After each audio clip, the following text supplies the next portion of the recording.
forward, I want to talk a little about Philadelphia and their horrendous start to the season.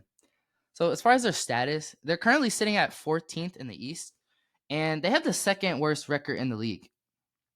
Now, if I were to tell you that at the beginning of the year that the Sixers were going to start this way and they were going to end up like this, you would look at me crazy because they have 3-star level players. So we thought. And I'm not going to get into questioning how good they are right now. They haven't been good this season, though. None of the three of Maxey, Embiid, or Paul George have held up their end of the bargain. And I had them as a top 5 team in my championship rankings coming into the season. And I'm pretty sure that was like a universal take. Like, people thought that they were going to be a really good team and they were going to win a lot of games because you have so much star power.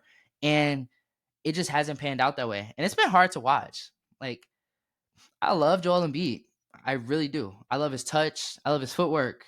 And just his skill as a big man, it makes him an anomaly amongst other bigs because you don't see a lot of big guys at his size that are able to shoot as well as him, move as well as him, and just do the things that he does. And then Paul George, that's been my favorite player since I was a kid. So I'm always rooting for him. So that's why I was very excited to see the Sixers this year. And yes, they have been riddled by the injury bug, and like Paul George has been in and out. He's hyperextended the same leg twice, the same knee twice. Like, you can't predict that stuff, but it's unfortunate. And Maxey got hurt, and B's been not even available all season. So I'm just gonna go down the list, and I just want to talk a little bit about how many games these guys have played. So Embiid has played 4 out of the Sixers' 16 games this season, and he's averaging 15 points less this season than he did last, which, yes, the sample size is quite small, but even in the games he's played, he hasn't been really good. He hasn't played the same, and he just doesn't look like he's healthy, which it's, I don't know what to tell the Sixers because this is the start of the season. Like, yeah, we have a lot more games ahead of us, a lot more time ahead of us, and it's hard to keep taking yourself out of the lineup and then exerting yourself and trying to get back in the rhythm and work yourself back into shape. And that leads to more injuries when you're out of shape playing heavy minutes. So I don't really see a path where this season he comes back healthy and the Sixers kind of get it together. Like, not this season. And then Maxey, he's been out there when he has been, but he's been solid when he has been available because obviously he's been playing with a lot less, but he's played 10 out of the 16 games.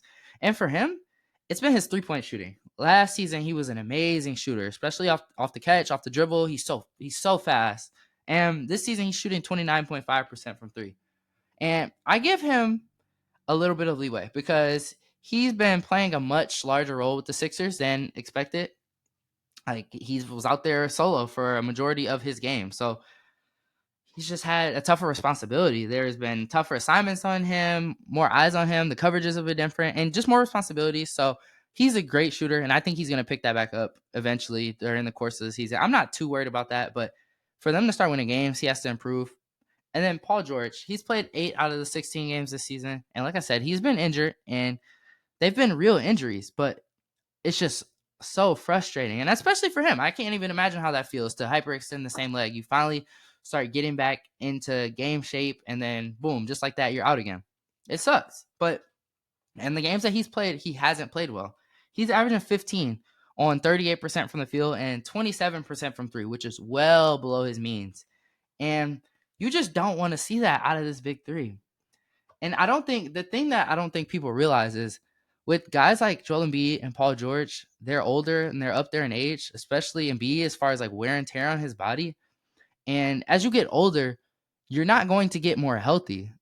So outside of this season and next, if they don't find a way to capitalize and to get these guys on the court together, this whole big 3 experience is going to turn out one of those epic failures that we see around the league. Every couple of years, you see a super team, or a big 3 try and pair up, and it just doesn't pan out. This is looking like one of those situations if they don't start to get it together. And I don't really know how. You can't control injuries. So, and that's kind of been my harping point with Embiid. Like, they try and sit him out and rest him and avoid, like he said, he's avoiding playing back-to-backs. But I think because freak injuries happen. Like his injury with, I think it was Jonathan Kuminga who fell on his knee last year. that was unavoidable. It was a freak injury. Like stuff like that, he could sit out 10 games and then play one, get hurt in that game. So I think you play as much as you can, and when you need to rest, you rest. You don't like there's just a better way to go about it, in my opinion. But I'm also not a doctor, so I will mention that as an aside. But the one bright spot with the Sixers, they have two things going for them. One, Jared McCain. He has been their most consistent player. He's played in every game this season. And as a rookie, he was given an opportunity and he's seized the moment. And it just wasn't expected, in my opinion. He's been their most consistent player. He's averaging 16 points per game as a rookie, and he's shooting 40% from three. And the biggest thing for him, from my perspective, is I think he has great shot selection. Like, he's very good at getting in the lane, shooting his little floaters, pull up middies. Like, he gets to his spots very well. He's very, very confident. And I love, like, I'm a big smile guy. I'm always smiling, cheery, because it helps with morale.